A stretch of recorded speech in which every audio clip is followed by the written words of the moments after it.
colorectal cancer is the second most common cancer in men and women combined.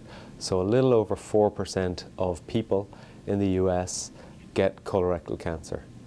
There is a trend recently to noticing that colorectal cancer is more common in younger people. So this is a concern.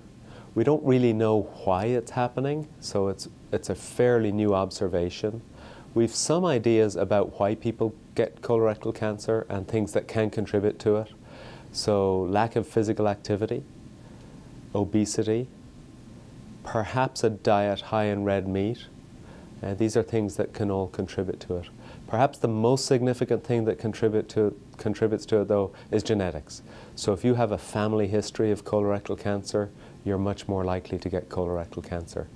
And then specifically within that, people who have conditions like familial polyposis, overall that's about 1% of people, but they have 100% penetrance of colorectal cancer as well as some other cancers.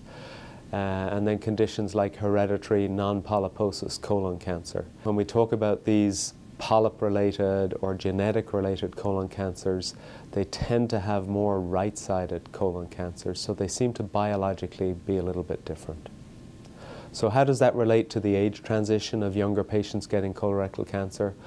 Well, some of it might be earlier diagnosis, but there's two recent studies over the last couple of years, one last year in the Journal of the National Cancer JNCI, showing that it mightn't just be earlier diagnosis and showing that actually this seems to be a real trend, and that if you look back over the last 2 decades, there's been a 1 or 2% increase in incidence per year over that time.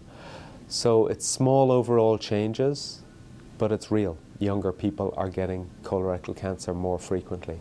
So what do? We have to encourage them and educate them to get checked out for symptoms, whether it's bleeding, change in bowel movement, weight loss. They have to get checked out. Obviously the minimum data set is a screening colonoscopy at 50, but people with a family history or people with these symptoms, we need to check them out and not just presume it might be hemorrhoids. So what about management then?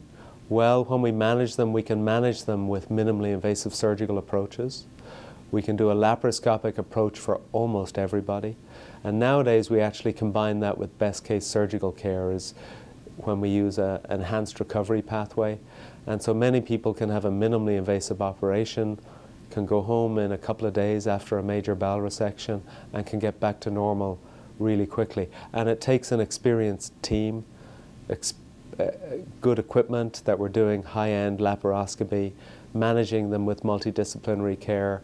And the other thing, just to relate that back to younger patients again, is that it's important to have a genetics program.